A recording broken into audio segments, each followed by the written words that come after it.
Hi hello ನಮಸ್ತೆ, welcome back ಅನುಸವಿ ರುಚಿ and vlogs. ಎಲ್ಲರೂ ಹೇಗಿದ್ದೀರಾ? ಚೆನ್ನಾಗಿದ್ದೀರಾ ಅಂತ ಭಾವಿಸಿದ್ದೀನಿ. ನಾನಿವತ್ತು ಬಿಸಿ ಬಿಸಿ ಮುದ್ದೆ ಜೊತೆಗೆ ಮೊಳಕೆ ಕಟ್ಟಿದ ಹುರುಳಿಕಾಳಿನ ಸಾಂಬಾರನ್ನು ಮಾಡಿ ತೋರಿಸ್ತಾ ಇದ್ದೀನಿ. ಈ ಮೊಳಕೆ ಕಟ್ಟಿದ ಹುರುಳಿಕಾಳಲ್ಲಿ ಯಥೇಚ್ಛವಾಗಿ ವಿಟಮಿನ್ಸ್ ಇರುತ್ತೆ. ಮಾಮೂಲಿ ಒಣ ಹುರುಳಿಕಾಳಿಗಿಂತ ಮೊಳಕೆ ಕಟ್ಟಿದ ಯಾವುದೇ ಕಾಳಾಗಲಿ ಡಬಲ್ ಪ್ರೋಟೀನ್ ಸಿಗುತ್ತೆ. ಸೊ ನಾವು ಜಾಸ್ತಿ ಮೊಳಕೆ ಕಟ್ಟಿ ಕಾಳುಗಳನ್ನ ತಿನ್ನಬೇಕು. ಹೆಲ್ತಿಗೆ ತುಂಬ ಒಳ್ಳೆಯದು. ಅದರಿಂದ ತುಂಬ ಯೂಸ್ಫುಲ್ ಆಗೋವಂಥ ಪ್ರೋಟೀನ್ಸು, ವಿಟಮಿನ್ಸು ಸಿಗುತ್ತೆ ನಮಗೆ. ನಾನ್ ವೆಜ್ಜಲ್ಲಿರೋಷ್ಟು ವಿಟಮಿನ್ಸು ಈ ಮೊಳಕೆ ಹುರುಳಿಕಾಳಲ್ಲಿ ಸಿಗುತ್ತೆ. ಅಷ್ಟು ವಿಟಮಿನ್ಸ್ ಇರುತ್ತೆ ಇದರಲ್ಲಿ. ಒಂದು ಟೈಮು ನಾವು ಮೊಳಕೆ ಹುರುಳಿಕಾಳು ತಿಂತೀವಲ್ಲ, ಅದರ ವಿಟಮಿನ್ನು 10 ಆ್ಯಪಲಲ್ಲಿ ಇರುತ್ತಂತೆ. 10 ಆ್ಯಪಲ್ ತಿಂದರೆ ಸಿಗೋವಂಥ ಪ್ರೋಟೀನು ನಮಗೆ ಈ ಸಾಂಬಾರಲ್ಲಿ ಸಿಗುತ್ತೆ. ಸೊ ಇಷ್ಟೆಲ್ಲ ಮಾಹಿತಿ ಇರುವಾಗ ನಾವು ಮೊಳಕೆ ಹುರುಳಿಕಾಳು ಸಾಂಬಾರು ಮಾಡ್ಕೊಂಡು ತಿನ್ನಲೇಬೇಕಲ್ವ. ಬನ್ನಿ ಯಾವ ರೀತಿ ಮಾಡೋದು ಅಂತ ನೋಡೋಣ. ಮೊದಲಿಗೆ ನಾನು ಕುಕ್ಕರನ್ನು ಇಟ್ಕೊಂಡಿದ್ದೀನಿ. ಕುಕ್ಕರ್ಗೆ ಸ್ವಲ್ಪ ಆಯಿಲನ್ನು ಹಾಕ್ಕೊಂಡಿದ್ದೀನಿ ಒಗ್ಗರಣೆಗೆ.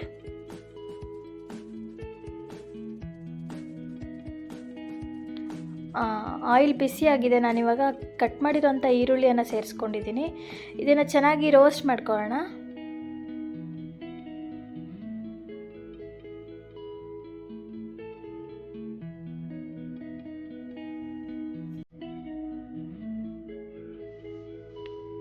ನೋಡಿ, ರೋಸ್ಟ್ ಆಗ್ತಾ ಇದೆ.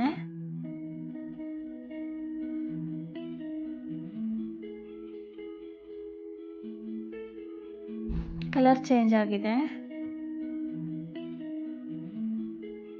ನಾನು ಇದನ್ನು ರುಬ್ಕೊಳ್ಳೋದಕ್ಕೆ ಇದರಲ್ಲೇ ಈರುಳ್ಳಿಯನ್ನು ಎತ್ತಿಟ್ಕೊತಾ ಇದ್ದೀನಿ. ಮಿಕ್ಸಿ ಜಾರಿಗೆ ಹಾಕ್ಕೋತಾ ಇದ್ದೀನಿ.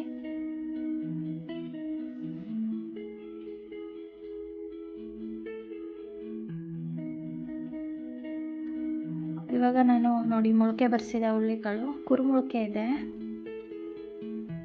ತುಂಬ ಉದ್ದ ಬಂದರೆ ಬಾಲ ಬಾಲ ಥರ ಆಗುತ್ತೆ. ಸೊ ಅದಕ್ಕೆ ನಾನು ಸ್ವಲ್ಪ ಮೊಳಕೆ ಬಂದಿರೋದನ್ನೇ ತೊಗೊಂಡು ಸಾಂಬಾರು ಮಾಡ್ತಾಯಿದ್ದೀನಿ. ಇವಾಗ ನಾನು ಇದನ್ನು ಕೂಡ ಕುಕ್ಕರಿಗೆ ಸೇರಿಸ್ಕೋತಾ ಇದ್ದೀನಿ. ಲೋ ಫ್ಲೇಮಲ್ಲಿ ಇಟ್ಟು ಚೆನ್ನಾಗಿ ರೋಸ್ಟ್ ಮಾಡ್ಕೋಬೇಕು ಹುರುಳಿಕಾಳನ್ನ. ಆವಾಗ ಸಾಂಬಾರು ಟೇಸ್ಟಿಯಾಗಿ ಬರುತ್ತೆ. ಎಷ್ಟು ಸಾಧ್ಯ ಆಗುತ್ತೋ ಅಷ್ಟು ರೋಸ್ಟ್ ಮಾಡ್ಕೋಬೇಕು. ಇದು ಒಗ್ಗರಣೆಯಲ್ಲೇ ಚೆನ್ನಾಗಿ ಫ್ರೈ ಆಗಬೇಕು. ನಾನು ನನ್ನ ಹಿಂದಿನ ವಿಡಿಯೋದಲ್ಲಿ ಹುರುಳಿಕಾಳಿನ ಬಗ್ಗೆ ಮಾಹಿತಿಗಳನ್ನ ತಿಳಿಸಿದ್ದೀನಿ. ಏನೇನೆಲ್ಲ ಯೂಸಸ್ ಇದೆ, ಬೆನಿಫಿಟ್ಸ್ ಇದೆ, ಎಷ್ಟೆಲ್ಲ ವಿಟಮಿನ್ಸ್ ಇದೆ, ಪ್ರೋಟೀನ್ಸ್ ಇದೆ ಅಂತ. ನಾನಿಲ್ಲಿ ಬದನೆಕಾಯನ್ನು ಹಚ್ಕೊಂಡಿದ್ದೀನಿ ಮತ್ತು ಆಲೂಗಡ್ಡೆ ಎರಡನ್ನೂ ಹಚ್ಕೊಂಡು ನೀರಲ್ಲಿ ಹಾಕ್ಕೊಂಡಿದ್ದೀನಿ. ನೀರಿಗೆ ಸ್ವಲ್ಪ ಉಪ್ಪು ಹಾಕ್ಕೊಂಡು ಇವಾಗ ಅದನ್ನು ಕೂಡ ಇದಕ್ಕೆ ಸೇರಿಸ್ಕೊತಾ ಇದ್ದೀನಿ ಒಗ್ಗರಣೆಗೆ. ರೋಸ್ಟ್ ಆಗಿದೆ ಹುರುಳಿಕಾಳು.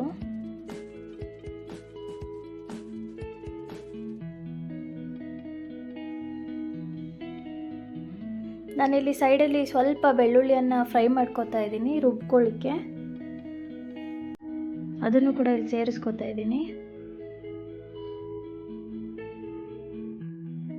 ಇದಕ್ಕೆ ಸ್ವಲ್ಪ ಉಪ್ಪನ್ನು ಹಾಕ್ತಾ ಇದ್ದೀನಿ.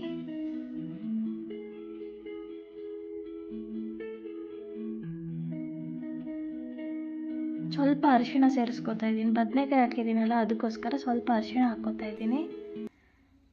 ಇದನ್ನು ಮತ್ತೆ ಮಿಕ್ಸ್ ಮಾಡ್ಕೊಳ್ಳೋಣ.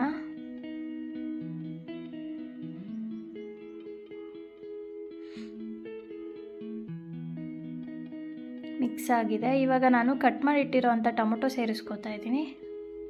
ಮೀಡಿಯಮ್ ಸೈಜ್ದು 2 ರಿಂದ 3 ಟೊಮೊಟೊನ ಸೇರಿಸ್ಕೊಂಡಿದ್ದೀನಿ. ನಾನಿಲ್ಲಿ ನೀರನ್ನು ಸೇರಿಸ್ಕೊತಾ ಇದ್ದೀನಿ.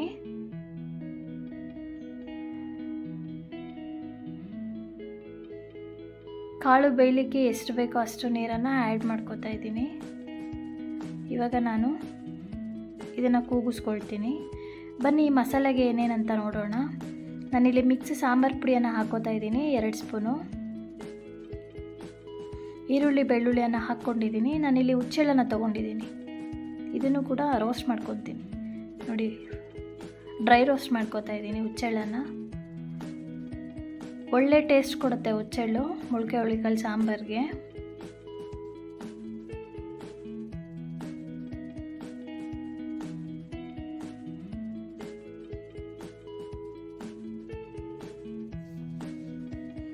ಇಲ್ಲಿ ಸ್ವಲ್ಪ ಮೆಂತ್ಯ ಪೌಡರ್ ಸೇರಿಸ್ಕೊಂಡಿದ್ದೀನಿ,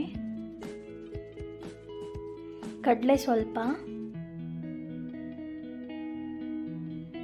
ಶುಂಠಿ ಸಣ್ಣದಾಗಿ ಕಟ್ ಮಾಡಿರೋಂಥ ಸ್ವಲ್ಪ 1 ಇಂಚಷ್ಟು ಶುಂಠಿ, ಸ್ವಲ್ಪ ಕೊತ್ತಂಬರಿ. ಇದು ಸಾಂಬಾರಿಗೆ ಒಳ್ಳೆ ಟೇಸ್ಟ್ ಕೊಡುತ್ತೆ. ಇದನ್ನು ಮಾತ್ರ ಸ್ಕಿಪ್ ಮಾಡದೆ ಹಾಕ್ಕೊಳ್ಳಿ. ಈ ರೀತಿ ಸಾಂಬಾರು ಮಾಡ್ಕೊಂಡು ನೋಡಿ, ಖಂಡಿತ ಇಷ್ಟ ಆಗುತ್ತೆ ನಿಮಗೆ. ಜೀರಿಗೆಯನ್ನು ಸೇರಿಸ್ಕೊಂಡಿದ್ದೀನಿ, ಸ್ವಲ್ಪ ನೀರನ್ನು ಮಿಕ್ಸ್ ಮಾಡಿ ನಾನಿಲ್ಲಿ ರುಬ್ಕೊಂಡಿದ್ದೀನಿ. ನೋಡಿ ಮಿಶ್ರಣ ಈ ರೀತಿ ಇದೆ. ಸಾಂಬಾರು ಕಾಳು ಕೂಡ ಬೆಂದಿದೆ. ನಾನು 4 to 5 ವಿಷಲ್ಸ್ ತೊಗೊಂಡಿದ್ದೀನಿ. ಅಷ್ಟು ಬೇಕು ಟೈಮು ಬೇಯೋದಕ್ಕೆ. ಹುರುಳಿಕಾಳಿಲ್ಲ ಅಂದರೆ ಬೇಯೋದಿಲ್ಲ ನೀಟಾಗಿ. ಇವಾಗ ರುಬ್ಬಿರೋ ಮಿಶ್ರಣನ ಸೇರಿಸ್ಕೊತಾ ಇದ್ದೀನಿ.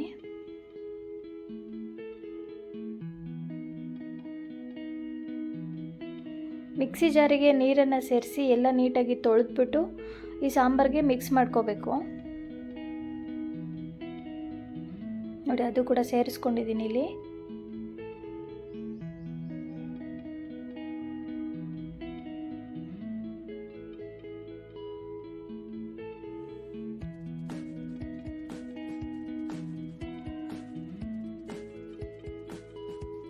ಇದು ಸ್ವಲ್ಪ ಕುದಿ ಬರಲಿ. ಅಷ್ಟರಲ್ಲಿ ನಾನು ಹುಚ್ಚೆಳ್ಳನ್ನು ಹುರಿದಿಟ್ಕೊಂಡಿದ್ನಲ್ಲ ಅದನ್ನು ಪೌಡರ್ ಮಾಡ್ಕೊತಿದ್ದೀನಿ.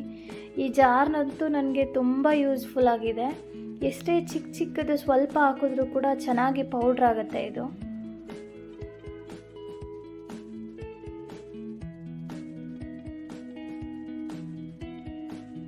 ನೋಡಿ ಎಷ್ಟು ಚೆನ್ನಾಗಿ ಪೌಡರ್ ಆಗಿದೆ.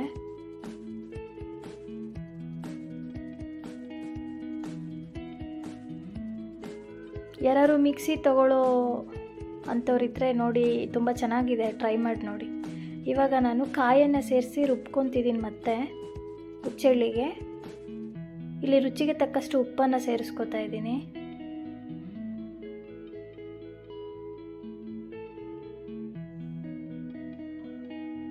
ನೊರೆ ಎಲ್ಲ ಹೋಗೋವರೆಗೂ ಕೂಗಿಸ್ಕೋಬೇಕು. ನೋಡಿ ಕಾಯನ್ನು ಸೇರಿಸಿ ನಾನು ರುಬ್ಕೊಂಡಿದ್ದೀನಿ. ಆ ಮಿಶ್ರಣ ಕೂಡ ಇವಾಗ ಮಿಕ್ಸ್ ಮಾಡ್ಕೋತಾ ಇದ್ದೀನಿ. ಆ ಜಾರಿಗೆ ನೀರು ಹಾಕ್ಬಿಟ್ಟು ಸ್ವಲ್ಪ ಇದಕ್ಕೆ ಸಾಂಬಾರಿಗೆ ಹಾಕ್ಕೋಬೇಕು. ಮಿಶ್ರಣ ಎಲ್ಲ ರುಬ್ಬಿರೋದೆಲ್ಲ ಅದರಲ್ಲೇ ಸ್ವಲ್ಪ ಉಳ್ಕೊಂಡ್ಬಿಟ್ಟಿರುತ್ತೆ. ನೋಡಿ ತಿರುಗಿಸ್ಕೊತಾ ಇದ್ದೀನಿ. ಚೆನ್ನಾಗಿ ಕುದಿ ಬರಬೇಕು ಇವಾಗ ಇದು.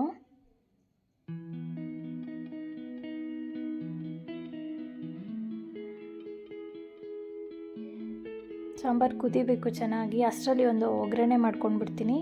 ನಾನಿಲ್ಲೊಂದು ಪ್ಯಾನ್ಗೆ ಸ್ವಲ್ಪ ಆಯಿಲನ್ನು ಹಾಕ್ಕೊಂಡಿದ್ದೀನಿ. 1 ಸ್ಪೂನಷ್ಟು ಆಯಿಲು, 1 ಸ್ಪೂನಷ್ಟು ತುಪ್ಪನ ಸೇರಿಸ್ಕೊಂಡಿದ್ದೀನಿ. ತುಪ್ಪ ಬೇಡ ಅಂದರೆ ಸ್ಕಿಪ್ ಮಾಡ್ಕೋಬೋದು. ಒಗ್ಗರಣೆಗೆ ಒಳ್ಳೆ ಟೇಸ್ಟ್ ಕೊಡುತ್ತೆ ತುಪ್ಪ. ಸೊ ಅದಕ್ಕೋಸ್ಕರ ನಾನು ತುಪ್ಪನ ಯೂಸ್ ಮಾಡ್ತಾಯಿದ್ದೀನಿ. ನಾನಿಲ್ಲಿ ಸಾಸಿವೆನ ಸೇರಿಸ್ಕೊತಾ ಇದ್ದೀನಿ.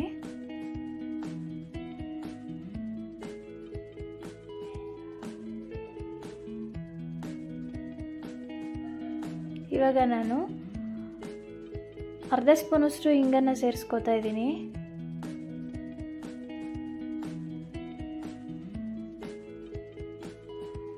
ಹಸಿ ಕರಿಬೇವನ್ನು ಸೇರಿಸ್ಕೊತಾ ಇದ್ದೀನಿ.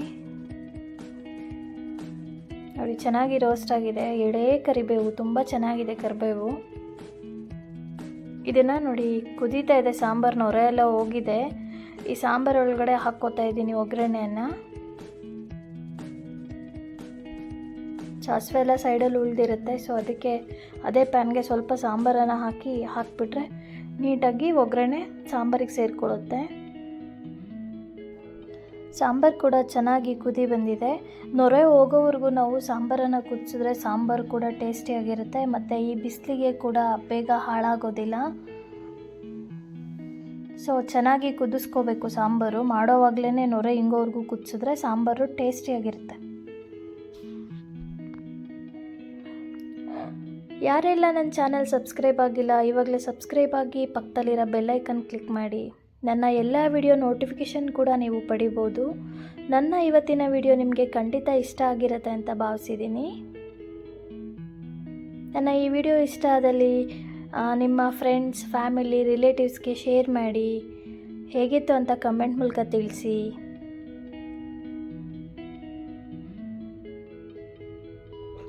ಬಿಸಿ ಬಿಸಿ ಮುದ್ದೆಗೆ ತುಪ್ಪ ಹಾಕ್ಕೊಂಡ್ರೆ ತುಂಬ ಚೆನ್ನಾಗಿರುತ್ತೆ. ನೀವು ಕೂಡ ಒಮ್ಮೆ ಈ ರೀತಿ ನಾನು ಯಾವ ಮೆಥಡಲ್ಲಿ ಸಾಂಬಾರು ಮಾಡಿದೆ ಅದೇ ರೀತಿ ಒಮ್ಮೆ ಟ್ರೈ ಮಾಡಿ ನೋಡಿ. ಖಂಡಿತ ಮನೆಯಲ್ಲಿ ಎಲ್ರಿಗೂ ಇಷ್ಟ ಆಗುತ್ತೆ. ನೀವು ಕೂಡ ಇಷ್ಟಪಟ್ಟು ಊಟ ಮಾಡ್ತೀರಾ.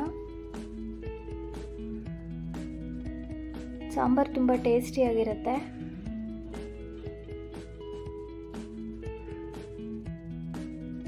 ಈ ರೀತಿ ಒಮ್ಮೆ ಟ್ರೈ ಮಾಡಿ ಹೇಗಿತ್ತು ಅಂತ ಕಮೆಂಟ್ ಮೂಲಕ ತಿಳಿಸಿ. Thank you for watching. Take care. Bye.